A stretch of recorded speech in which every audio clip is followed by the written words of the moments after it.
Assalamualaikum warahmatullahi wabarakatuh. Perkenalkan, nama saya Cynthia Ade Kalista. Saya dari kelas IKT 5A. Di video ini saya akan menjelaskan bagaimana biografi dan pemikiran Bisri Mustafa untuk memenuhi tugas UAS mata kuliah Pemikiran Tafsir Modern dan Kontemporer. Di dalam pemikiran Bisri Mustafa ini saya mengambil tema bagaimana harmoni agama dalam menjembatani perbedaan dalam masyarakat yang multikultural. Nah, sebelum kita membahas tentang pemikiran Kiai Haji Bisri Mustafa, terlebih dahulu kita mengenali biografi Kiai Haji Bisri Mustafa ini. Kiai Haji Bisri Mustafa adalah seorang kiai yang karismatis dan merupakan pendiri Pondok Pesantren Raudatul Thalibin, Rembang, Jawa Tengah. Beliau dilahirkan di Kampung Sawahan, Gang Palen, Rembang, Jawa Tengah pada 10 Agustus 1915. Pada masa kecilnya, beliau diberi nama Masyadi oleh kedua orang tuanya yaitu Haji Zainul Mustafa dan Khadijah. Selanjutnya, setelah menunaikan ibadah haji pada tahun 1923, ia mengganti nama dengan Bisri Mustafa. Selain sebagai seorang kiai yang mengasuh pondok pesantren, Kiai Haji Bisri Mustafa juga dikenal sebagai politikus yang handal yang disegani oleh banyak kalangan. Kiai Haji Bisri Mustafa dikenal sebagai tokoh yang handal dalam berpidato. Ia adalah seorang orator. Dalam setiap kampanye, ia pasti menjadi juru kampanye dalam partainya. Kemampuan panggung Kiai Haji Bisri Mustafa memang tidak terbantah dan diakui oleh siapapun dan oleh semua kalangan. Benar apa yang dikatakan oleh Kiai Haji Saifuddin Zuhri bahwa Kiai Haji Bisri Mustafa ini adalah seorang orator yang ahli dalam berpidato yang dapat mengutarakan hal-hal yang sebenarnya sulit menjadi gamblang, mudah diterima, dan tidak membosankan. Sepeninggal ayahnya, Bisri Mustafa diurus oleh Zuhdi, kakak tirinya. Zuhdi kemudian mendaftarkan Bisri Mustafa ke sekolah HIS Hollands Inland School di Rembang. Lalu Kiai Haji Bisri Mustafa dipindahkan ke sekolah Ongkoloro dan menyelesaikan pendidikannya selama 3 tahun dengan mendapatkan ijazah sebagai tanda kelulusan. Ia termasuk di antara kiai-kiai yang ikut serta dalam pertempuran 10 November 1945 di Surabaya. Mungkin itu sedikit gambaran tentang biografi Kiai Haji Bisri Mustafa. Sekarang saya akan melanjutkan menjelaskan tentang pemikiran tafsir dari Bisri Mustafa ini. Pemikiran Bisri Mustafa dalam membahas harmoni agama dalam konteks masyarakat yang multikultural adalah bagaimana harmoni agama ini dapat tercapai dan dipertahankan dalam lingkungan yang heterogen dengan berbagai agama dan dalam berbagai agama dan kepercayaan. Lalu Bisri Mustafa itu merupakan seorang intelektual muslim Indonesia yang memiliki pemikiran yang kuat tentang pentingnya harmoni agama dalam konteks masyarakat yang multikultural atau berbeda-beda. Sebelum kita melanjutkan ke pembahasan yang selanjutnya, pertama-tama kita harus mengetahui apa itu pengertian dari masyarakat multikultural. Masyarakat multikultural adalah masyarakat yang terdiri dari beragam kelompok etnis, agama, dan budaya yang hidup secara berdampingan. Dalam masyarakat itu penting untuk membangun suatu harmoni dan kerukunan antara komunitas agama yang berbeda-beda. Jika kita hidup di lingkungan yang berbeda-beda, tentu kita akan mengalami banyak tantangan. Nah, tantangan yang dihadapi dalam mencapai harmoni agama di dalam masyarakat yang multikultural ini yaitu ada beberapa tantangan, termasuk ketidakpahaman antar agama, konflik kepentingan, dan prasangka antar agama. Penting untuk mengidentifikasi dan memahami tantangan ini agar dapat mengatasi mereka dan membangun harmoni yang lebih baik. Salah satu cara untuk mencapai harmoni agama dalam masyarakat yang multikultural adalah melalui dialog antar agama. Di sini kita akan membahas tentang pentingnya dialog antar agama dalam membangun pemahaman, yaitu saling menghormati dan mengatasi konflik. Dialog antar agama dapat membangun dan mengurangi ketidakpahaman dan dan membangun kerjasama yang lebih baik antara komunitas agama yang berbeda. Cara yang kedua untuk mencapai sebuah harmoni agama di dalam masyarakat yang multikultural yaitu penghargaan terhadap keberagamaan. Penting untuk kita untuk menghargai suatu keberagaman agama dalam masyarakat yang multikultural. Dengan menghormati perbedaan agama dan kepercayaan, kita dapat menciptakan lingkungan yang inklusif dan menghargai hak-hak individu untuk menjalankan keyakinan mereka. Cara yang ketiga untuk mencapai harmoni agama di dalam masyarakat yang multikultural adalah pendidikan agama yang inklusif.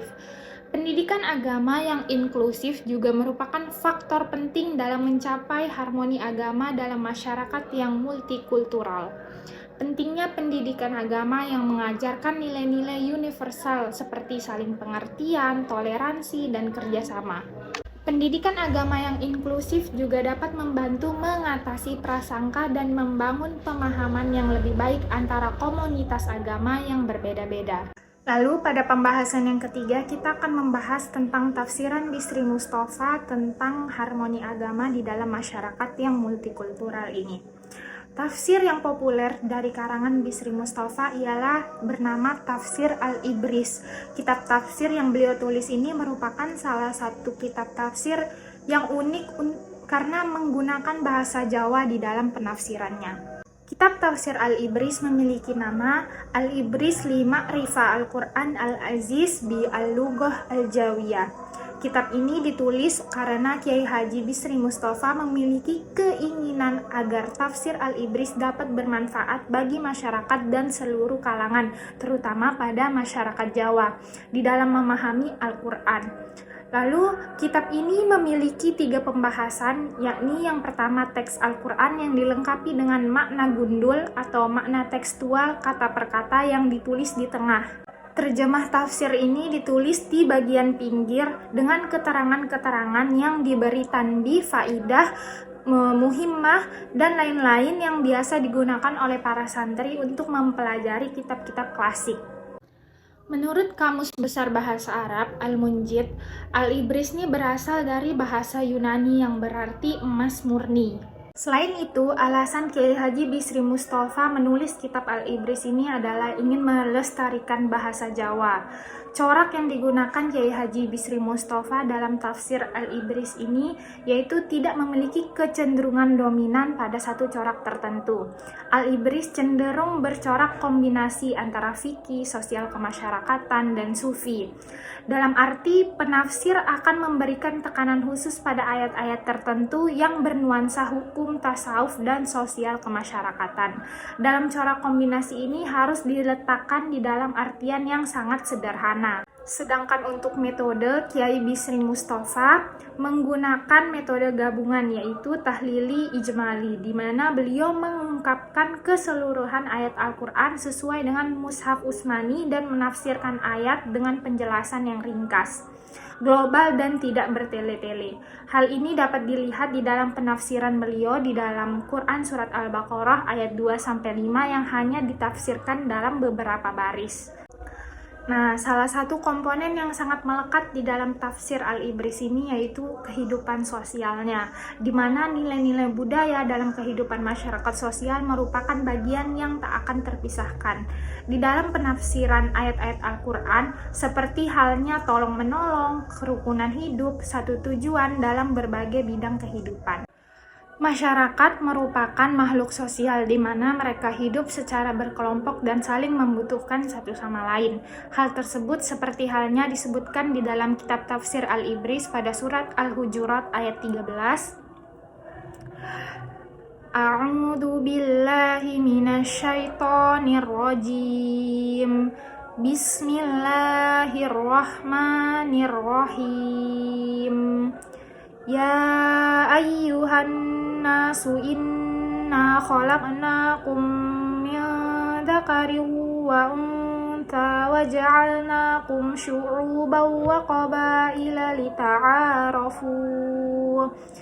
Inna akramakum 'indallahi atqakum. Innallaha 'alimun khabir. Shadaqallahul adzim. Yang artinya, hai manusia, sesungguhnya kami menciptakan kamu dari seorang laki-laki dan seorang perempuan dan menjadikan kamu berbangsa-bangsa dan bersuku-suku supaya kamu saling kenal mengenal. Sesungguhnya orang yang paling mulia di antara kamu di sisi Allah ialah orang yang paling takwa di antara kamu. Sesungguhnya Allah Maha mengetahui lagi Maha mengenal. Kiai Haji Bisri Mustafa menafsirkan ayat Quran Surat Al-Hujurat ayat 13 ini menggunakan bahasa Jawa di dalam tafsir Al-Ibris. Kiai Haji Bisri Mustafa menafsirkan ayat tersebut dengan memberikan pada kata Nabi Adam dan Hawa, di mana menurutnya manusia diciptakan dari seorang laki-laki dan perempuan, yaitu Adam dan Hawa.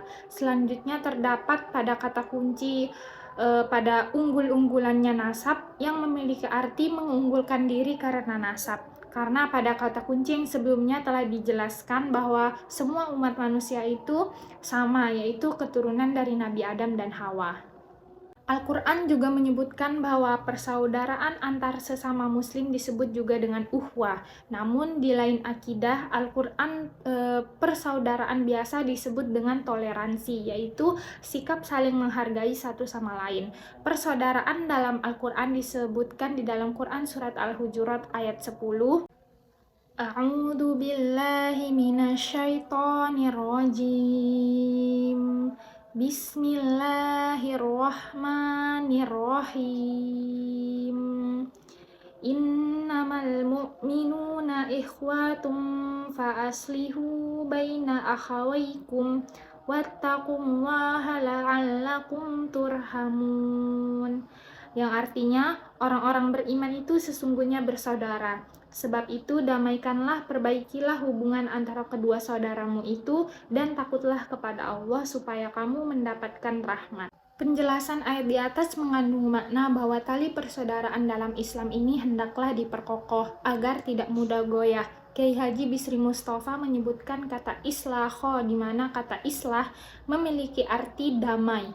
Sebagai sesama makhluk, maka kita semua bersaudara dan hendaklah pada sesama saudara itu untuk saling bersikap damai. Tafsir Bisri Mustafa itu mencakup penafsiran dari berbagai surat ayat dalam Al-Quran. Salah satu contoh-contoh tafsir dari Bisri Mustafa yaitu ada pada tafsir surat Al-Fatihah, yang dimana di dalam tafsir ini Bisri Mustafa menjelaskan makna dan keutamaan surat pembuka Al-Quran yang penting. Dia juga membahas pentingnya memahami makna Al-Fatihah dan sholat dan menggarisbawahi pentingnya berserah diri kepada Allah. Lalu ada juga Kiai Haji Bisri Mustafa menafsirkan tafsir surat Al-Baqarah. Di dalam tafsir ini, Bisri Mustafa menjelaskan berbagai aspek dari surat terpanjang di dalam Al-Quran, termasuk hukum-hukum Islam, kisah-kisah Nabi, dan pentingnya iman dan takwa. Yang ketiga yaitu tafsir surat Al-Kahfi. Bisri Mustafa menjelaskan kisah Ashabul Kahfi, yaitu penghuni goa. Dalam surat ini dia menyoroti nilai-nilai keimanan dan ketekunan dalam menghadapi cobaan dan mengambil pelajaran dari kisah tersebut. Itu hanya beberapa contoh dari tafsiran Bisri Mustafa. Tafsir ini mencakup banyak surat dan ayat lainnya di dalam Al-Quran. Setiap tafsir memberikan penjelasan tentang makna-makna ayat tersebut, konteks sejarah dan pengaruhnya di dalam kehidupan sehari-hari bagi umat muslim. Kesimpulan dari pemikiran Bisri Mustafa adalah bahwa harmoni agama di dalam masyarakat dapat tercapai melalui pemahaman yang mendalam, dialog antar agama yang terbuka, penghargaan terhadap keberagaman, dan penolakan terhadap intoleransi. Pemikirannya memberikan pandangan berharga tentang bagaimana menjembatani perbedaan agama dan membangun masyarakat yang inklusif dan damai. Mungkin hanya ini yang dapat saya sampaikan. Saya sadar bahwa masih banyak kekurangan yang saya miliki, baik dari cara saya menjelaskan dan cara saya memaparkan pemikiran Bisri Mustafa ini. Oleh karena itu, mohon diberikan sarannya agar saya bisa menjelaskan dan memaparkan lebih baik lagi tentang pemikiran Kiai Haji Bisri Mustafa ini. Dan semoga apa yang saya jelaskan ini dapat bermanfaat bagi kita semua dan bagi yang mendengarkan dan menjadi wawasan bagi kita. Assalamualaikum warahmatullahi wabarakatuh.